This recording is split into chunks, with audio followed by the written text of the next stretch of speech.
Our show is about bringing the best practices in education to inspire, connect, and empower all educators by providing practical tips that can be used in the everyday school setting.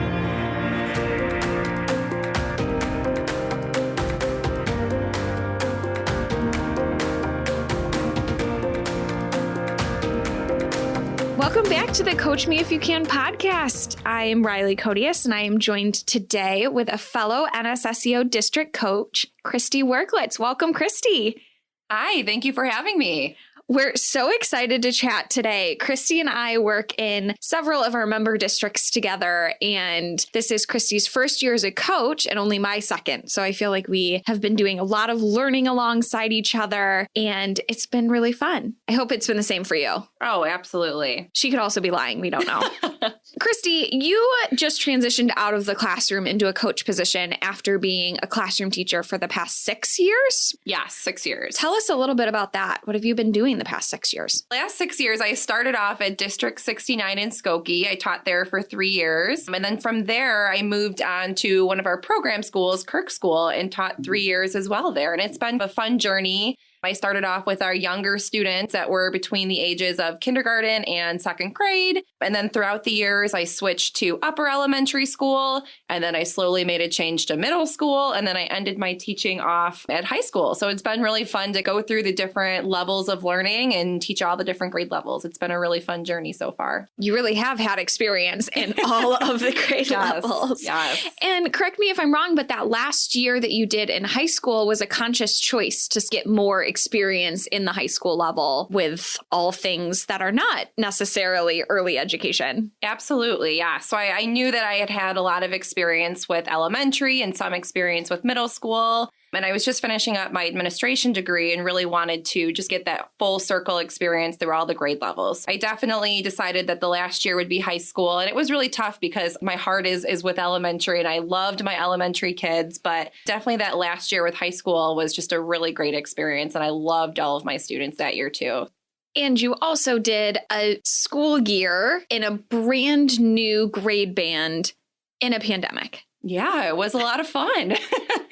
So a lot of flexibility, a lot of moving parts, I'm sure. Something that I also know about you is that you started your whole special education journey as a teacher's assistant. I did. Yeah. For 1 year, I was a teacher's assistant over in Skokie. And that was great, too, because it helped me understand the different roles and perspectives that assistants have, which is really nice. And I definitely took that with me throughout my teaching career. That is super similar to me. I also started as a TA with a different special ed co-op, and it just gave me so much experience, like you said, with the different roles. What does a teacher do? What does a TA do? What do the related service providers do? Some of those duties are opening their classroom at the beginning of the year and then closing it at the end. Let's talk about closing time. We are thinking about what we need to do to wrap it up in the school year. Can you give us some advice about how you do that? How you have that attitude of gratitude and grace, maybe some strategies to end the year on a positive note. Having just transitioned from the classroom, what is some of your advice for teachers? When I think about ending the classroom, my mind shifts into two different gears. I think about what are some things that I want to make sure, or what are some strategies that I want to make sure that I'm using within the classroom and with the students. First, I think about making sure that you're slowing everything down. You know, a lot of times at the end of the school year, everyone's in that panic mode. Have we gotten as far into the curriculum as we want to? Have our students gotten as much work done as we want to? And just things, different units and different things throughout the classroom. And so I think everyone naturally goes into that panic mode, afraid that they haven't done everything that they want to do. That's really an important note to just put in and bring in that wait time and resist the urge to race to the finish and just slow everything down. That's the first thing that teachers need to remind themselves and everyone in their classroom. Yeah, that the students are slowing down a little bit in their output and also what they're taking in, that staff members are probably slowing down a little bit more. And then that's okay. Mm-hmm. I know usually when spring starts around April, around the time that we're recording this podcast, I know I personally start to slow down a little bit of my workload. And so I like that reminder of we just got to slow down a little bit and make sure that, yes, the work is getting done. And also, if anybody listened to our previous podcast about my word for the year, the grace, giving ourselves some grace, that it is going to be summer. Everybody is going to be running off doing what they want to do. And it's okay to slow down a little bit at the end. Love that. Yeah, absolutely. And especially because everyone starts to get that summer brain. We're thinking about, summer's right around the corner. We have to hurry up. We need to do this. We need to do this. We need to do this. But really just putting the brakes on, taking a deep breath and just slowly getting through the year, even though everyone is in that summer brain. So I love that you said having grace and knowing that it's okay to pause and slow down and just get through the school year. I mean, you don't have to rush to do it. Ending on that positive note you mentioned, what are some ways that we can end on a positive note with our students, with our fellow staff members, the educators that we work with? How are we going to end on a positive note? I love that you bring that up because especially in a time like this, a lot of our brains naturally go to that negativity, thinking about all of the things that have been tough and what's been hard. But I think it is important to shift that negative to the positive and really look at how have we grown from this year? How have we grown from everything, not even just being in a pandemic, but growing from the beginning of the year to the end of the year? Having some kind of, whether it's a gratitude countdown, whether it's doing some project where students and staff get to really think about how they've grown and just really trying as hard as we can to shift that to positive. And when you mentioned to see how much the students have grown, what do you mean by that? That could mean academically. Have they grown with the different lessons and units that they've been taught? It could be social, emotionally. Have they grown in that capacity? I think it could mean anything. Maybe they've grown with their independence. Maybe they've grown. I think it's just important to look at everything and think about as a whole how they've grown and gotten through the school year. Especially in a year like last year. And even this one, this school year, we've been hybrid, we've been remote. Now a lot of our districts are transitioning back to full time. And so really looking at that growth in, wow, I was a good Zoom student, or I had some struggles as a Zoom student and I really transitioned well back to full in-person learning, whatever that growth looks like. You mentioned academics first and then went on a long list of here are all of the other ways that our students have grown and really our adults have grown too. And I think it's important too to think about when we think about growth, it's not just about academics. There are so many other ways that our students and our staff can grow, and looking at it like that can really help our students with that gratitude. And we don't have to just wait until the end of the school year to think about gratitude either. Gratitude can be something that you're doing throughout the entire school year. Something that we used to do in my last year of teaching is at the end of every single day, all of the assistants in my classroom and myself would take 2 minutes at the end of the day, and we would just come up with one positive thing that happened that day. And don't get me wrong, there were some days where my positive was that maybe a student didn't spit his food out today and we would all cheer and high five each other. Or maybe we got through the day without any behaviors. Maybe a student was able to request something that he wasn't able to request before. But the importance of it was knowing that every day is hard and there are going to be struggles and challenges throughout the day. But even just taking a second or a minute to think about what is something that happened good that day, that really helps with everyone's mental health. In education, especially, we're looking for those tiny little wins, and it can be absolutely anything. And taking 2 minutes, like you said, 2 minutes to just say, this happened. It was great. I know we did this yesterday. All of us in the coaching department, we had a rough day yesterday. And so we took 2 minutes at the end of our meeting and just said, what is one positive? I don't quite remember what my positive was. Probably that I got to eat a donut or something like that. But hey, it doesn't matter what your positive is, as long as you're thinking about it and you're not just dwelling on everything negative that's going on. You're thinking about the things that are positive and have happened that are good as well. So, and I know even within the coaches, we've even talked about putting up a checklist. And the last thing on the checklist is say something that you want to do better, and then give 3 things that you did great today and give yourself credit for that. And sometimes it's hard because, like I said, naturally we're so hard on ourselves. We think about everything that we did wrong, but we don't take the time to think about what we did right. That's really important for everyone to to continue to think about, even if it is at the end of the year, or even if it is at the end of the day, just making sure that you're finding time to put that in. This links so well to our last podcast episode with Dr. Kristen Brendel, where she talked about gratitude and self-compassion and really doing that with your classroom. And we talked about some of the positive relationships that can be had between classmates, the positive relationships that we can have between adults and students. And so I love that you're bringing that full circle to this is something that I actually used in my classroom and was really positive. And I know that my assistants, even at the end of the year, were like, you know what? I loved that we did that. And it didn't take long. And sometimes we would be almost running out the door and I'd have an assistant say, hey, we forgot to do our positives. Again, it doesn't take long, just making sure that you're finding some time during the day to put that in there. Not only were you ending every single day on some type of positive note, this great thing happened, you're really advocating for end the whole school year with a positive note. How do we do that when our classrooms can be extremely chaotic in both special education and general education, especially in COVID-19 year and all of the changes? The classrooms got a little chaotic. Educational systems got a little chaotic.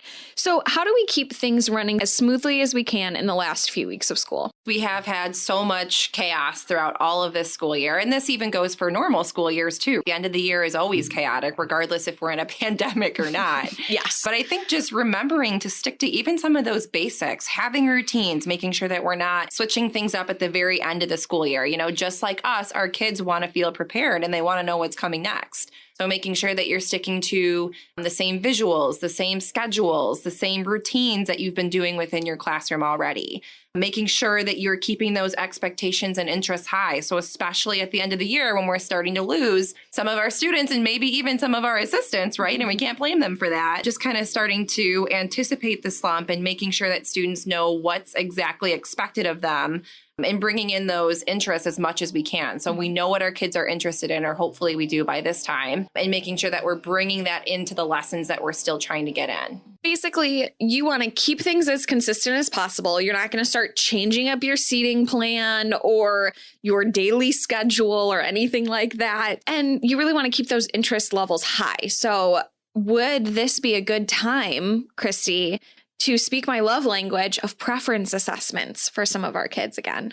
Yeah, absolutely. I think that this is a great time again to go through that preference assessment and really get to know what your students' interests are and what they love, because that does change sometimes throughout the year too. So this is another great opportunity to bring that in again and find out what's going to be the most engaging right now, especially at the end of the school year when we know that our kids are getting into that slump. We know that they kind of do need that pick-me-up, and sometimes adults need it too. Let's remember that that slump doesn't only hit our students, it hits our aides, it hits ourselves, it hits our admin. That summer end of the year slump kind of hits everybody. And preference assessments are a really fun way to get out of that slump a little bit, because you're literally pulling out everything that that student might enjoy, that they might like, and you just get to see if they engage with it. And so I always feel like Oprah when I'm doing preference assessments. You get bubbles, you get this spinny toy that lights up. And I've had lots of people comment on my preference assessments, just saying that I look like a complete crazy person. And that is how I love to do my preference assessment. Yeah, how else? I love that. I mean, that's just me as a person in a nutshell, I believe. So that's fine. So how else do we keep things going smoothly? Well, we definitely want to make sure that we're keeping our students focused. So we're building in as many opportunities that we can for them. When can we give them choices? Maybe we can let them be the teacher for a day or for a class period or for a lesson. And that's something that teachers can put in their classrooms, whether they're a gen ed teacher or a special ed teacher, or maybe a related service comes in and wants to do a student-led activity. Students love to be the teacher. They love to be in charge. They love to make choices and make decisions. And so this is a really great time to build that into our schedule and our lessons. So not change the schedule completely, but say, okay, during science today, there's going to be a change. Kristie is not going to be the teacher today. Bobby is going to be the teacher. And so you can work with the student to do that. That's really fun. And maybe in a topic that they're really interested in, or you've finished up a unit and it's a Friday and nobody likes to start a unit on a Friday. Right. So can you take that time to build in those student interests and see what they can do to contribute? Yeah, absolutely. And we don't, like we said, we don't want to change everything, but we do want to adapt a little bit and be flexible and teach our students to be flexible too. One thing that I know I liked to do when I was in the classroom a lot more consistently was we loved doing brain breaks. And that was a great way for us to calm a little bit of the classroom chaos. We're going to do a Go Noodle. We're going to do a meditation.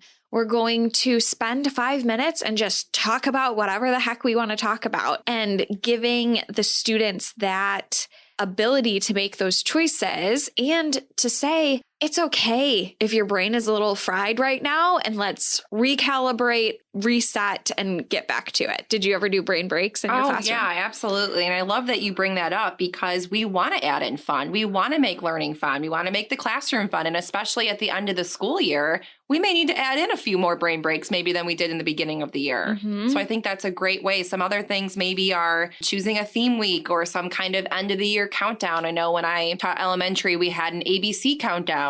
One of my colleagues put together like a Disney ABC countdown, which was really fun for our kids. They loved it, and the teachers would get into it. And one year it was Disney dress up day, and I brought my Buzz Lightyear blow up wings, and everyone was pointing and laughing and loving it. And it's just such a fun way to wrap up the school year and end things in a positive note with your student teacher relationships. Right. Absolutely. Here's a question for you, Kristie. Did any of the schools that you worked in have field day? Yes. One of my favorite things growing up. For the kids, maybe. Yeah. I know Correct. that as an educator, especially I worked mostly in self-contained and therapeutic day schools. Field day was always super stressful. Absolutely. And the change in schedule was always big for me because I knew that a lot of our students were going to maybe have a harder time coping through something that should be super fun. Then we're like, ooh, that wasn't as fun. Anything that you can suggest to sort of calm the chaos during those off-schedule days, like field day or picture day, anything like that?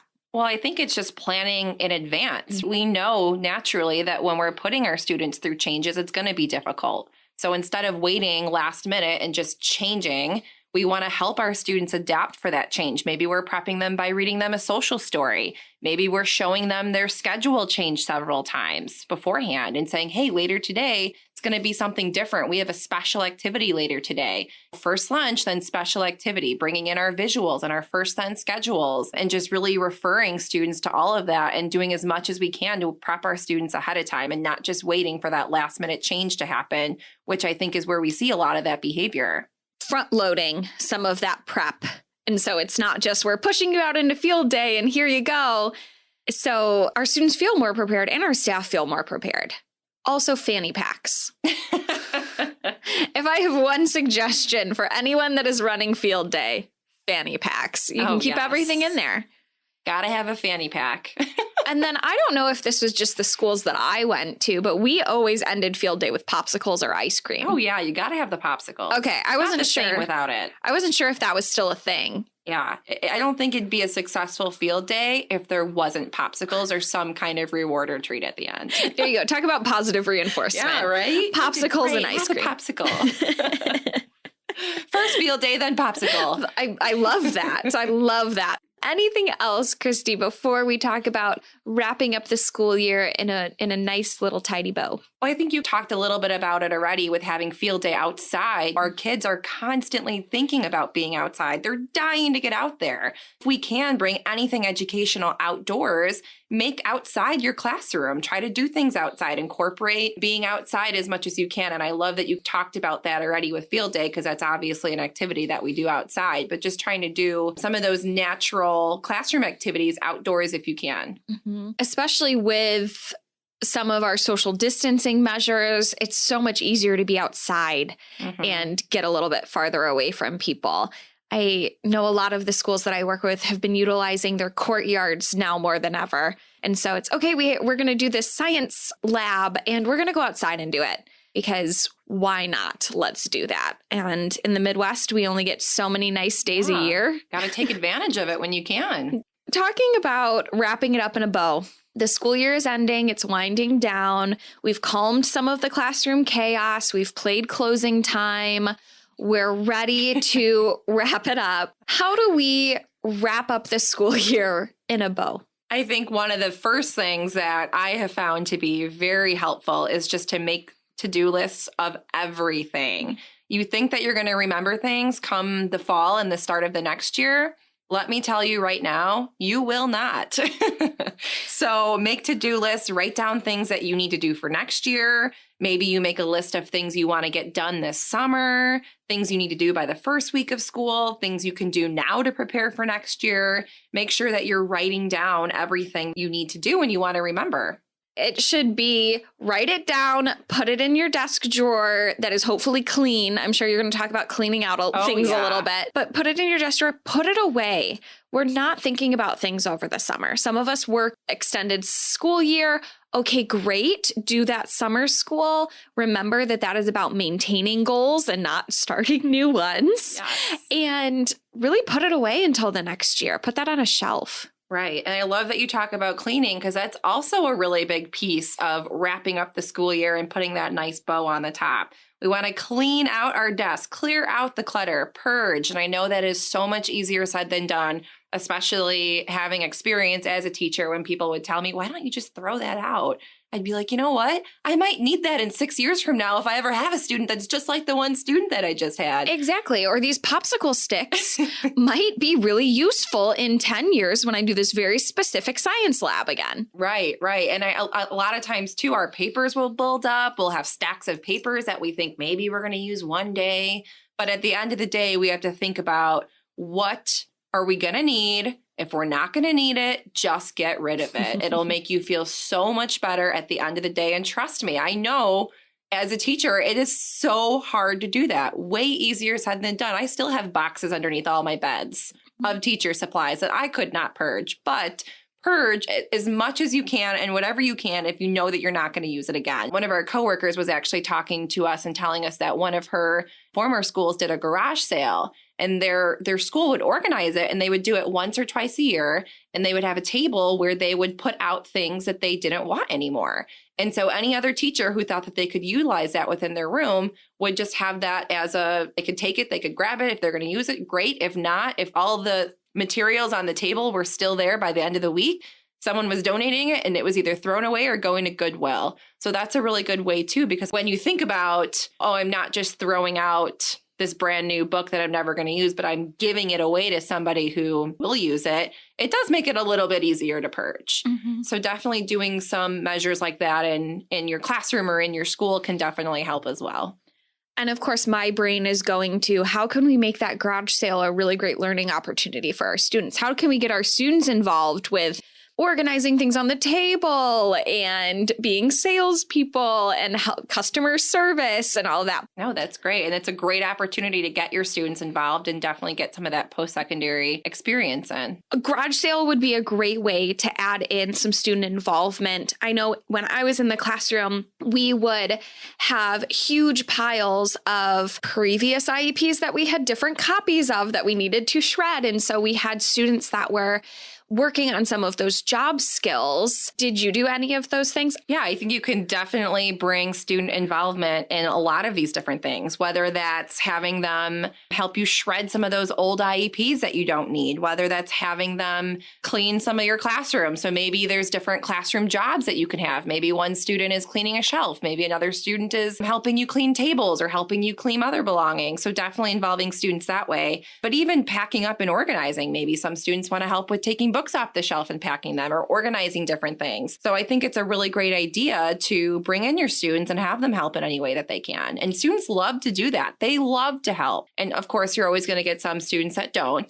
But a lot of our students, they want to help. They want to be a part of that. And I think that helps with the classroom community too. You're always going to have those students that are like, nah, you can unpack that bookshelf. Right. That's fine. We mentioned a lot of like physical things that we can do to wrap up the school year. So cleaning things out, involving our students, especially based on our last podcast. We talked a lot about that resiliency over the summer, how we can practice self-compassion. Was there anything super helpful for you packing it up in your brain of I'm ready to turn on my summer brain now? You're not Miss Kristie anymore. You're just Kristie. How do you make that transition mentally? Well, I think for me, the easiest part to do that was to do as much as I could at the end of the school year so that when it came time for summer, I wasn't thinking about it and worrying about it and thinking about all the things that I had to do at the beginning of the year. Some things that I like to do was, again, make lists and to-do lists of some of the things that I could do now. And even some of those things were maybe making copies of things I needed in the fall. Sometimes I would tweak my welcome letter for the next year, just so those were things that I wouldn't have to do when I came back in the fall, because you come back in the fall and your mind just explodes with all of the things that you have to do to get that classroom ready and prepared for your students to come. Mm-hmm. And the last thing that you want to think about is writing a welcome letter when you're trying to get your classroom set up. You know, the welcome letter probably comes last on your list when you've got to organize your classroom and get your kids' schedules ready and get their visuals ready and get the first week of school activities ready. So that welcome letter and some of those other things do tend to get put off. So doing as much of that stuff that I could at the end of the year so that I wasn't so overwhelmed at the beginning of the next year. You're packing things up. You're making sure that you're making your to-do list. You are doing so many things. One thing that we sometimes did, just because our classroom was always used for summer school, which means that we had to tape everything up and take everything out. And our classroom looked entirely different when we would walk in at the beginning of the year. Any tips to make that a more seamless transition? Yeah, absolutely. I can't tell you the amount of times that I have come back in the fall and thought that I would remember the setup that I had. And I'm like, oh, shoot, where did I put that last year? Or where was that visual last year? Where did I hang my schedule? It was brilliant. So why can't I just remember? Great. I just can't remember where it was. So one thing that I used to do is I would take pictures of not just the classroom setup, but even some of the bulletin boards, even sometimes the way that I organized my computer area, maybe the way that we had our decorations for the beginning of the year, or how I set up things for open house. Just taking those pictures because, believe it or not, you think you're going to remember and you don't. There are so many things you think you'll remember. And then when it comes time for that the next year, you just lose it because an educator has so many things that they have to think about and remember and memorize that those littler parts don't seem to really come to the surface as more important. So maybe taking pictures of things to make sure that you remember it. And I'm thinking, too, it might be helpful to take pictures of some of those sentimental things that kids might have given you throughout the year, or those pictures. I cannot tell you how many cards and little notes or little funny things that I have taken a picture of so that I can then recycle the actual physical piece, because then I still have that memory. It's still there. Right. And I don't have all of the beds in my house with stuff underneath it. I love that. And I actually have I have two binders. So one of my binders is all of the stuff that students have made me. But I know, as you said, that over time, a lot of those things do get destroyed and ruined. So taking pictures of that is really helpful. And another binder that I have that I love, and this was my favorite tradition as a teacher that I would do every year, is I would save my class picture. And then on a construction paper, I would have each student paint their hands, put it on the paper, and then I'd put their student picture in their hand. So it was just like a little memory for me that I could remember every single one of my classes moving forward, because each class was so unique and so different in a lot of different ways. And it was just something that I could take with me and remember those kids forever. I think we have tried to wrap this podcast up in a little bow. And one of the ways that we can do that right now is just talking about our main takeaways. So I'm going to go first. So I'm going to let you simmer in yours for a hot second. So my main takeaway is, I mentioned the stress of field day. So main takeaway, over prep so that those schedule changes are not as crazy and chaotic. What about yours, Kristie? My main takeaway is just gratitude. Appreciate everything that you're doing. Appreciate everything everyone else is doing. And just take a second each day and give yourself credit for everything that you're doing for those kids and for yourself and for your school. Those 3 really specific instances of gratitude. Well, thanks, Kristie, for sharing all of your insights on ending the school year strong and bringing such a positive energy into going into that summer slump and making sure that we make it the best ever. Thank you so much for having me. It's been a complete blast. Thanks for listening to Coach Me If You Can. As most of us are wrapping up the school year, we want to thank our listeners for tuning in on NSSEO's first ever podcast launch, brought to you by the Professional Learning Department. If you enjoyed our first few episodes, make sure to share it with others, check out our show notes, and subscribe. Join us again in August as we start off the beginning of the school year on a positive note. Enjoy your summer, and we will see you in the fall.